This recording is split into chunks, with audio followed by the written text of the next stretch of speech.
করে কাফন চোরে পীর সাহেব বানানো, এটি কি সহজ কাজ না কঠিন কাজ?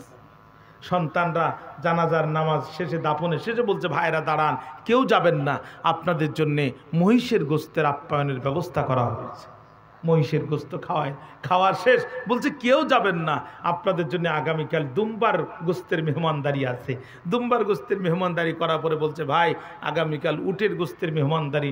মানুষ শুধু রাস্তা দিয়ে দৌড়ায়, একজন আর একজনকে কয়, ভাই কোথায় যাও? কয় কাফন চোরের বাড়ি উটের গোস্ত খেতে যাই।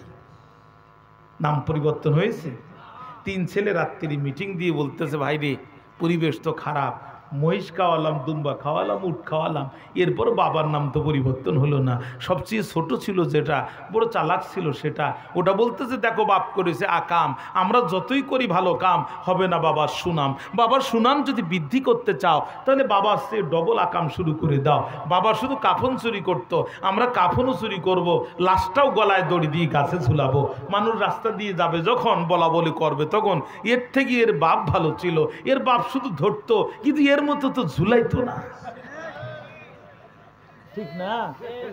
ঠিক না? হ্যাঁ, আবুল আহাবের এই ছেলে এর বাবার চেয়ে ডবল শয়তান ছিল। ছোটটা এর বাবার চেয়ে ডবল শয়তান।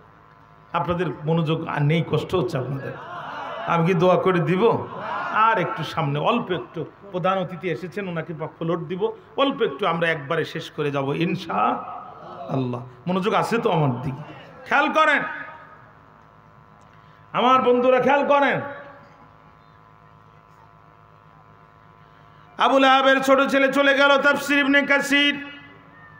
আল্লাহর নবী বাজারের পাশে উঁচু টিলার পরে বসে বসে কোরআন আল কারিমের তেলাওয়াত করতেছিলেন।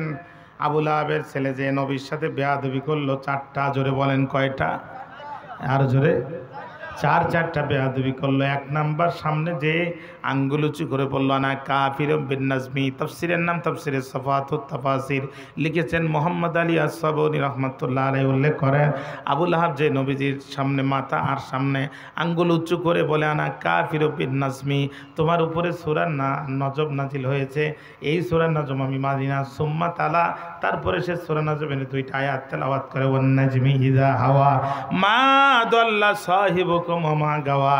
2টা আয়াতে কারিমা সে তেলাওয়াত করে বলে, শোনো তোমার উপরে নাজিল হয় 2টা আয়াত, আমি মানি না। 2 নাম্বার, আমরা 2 ভাই তোমার 2 কন্যাকে তালাক দিয়েছি, তুমি কি জানো না? নাম্বার 3, নবীকে চাদর ধরে টানা শুরু করলো, জোরে জোরে টানলো। দুজাহানের পয়গম্বর একবার রাস্তার ডান পাশে যায়, একবার রাস্তার বাম পাশে যায়, একবার রাস্তার ডান পাশে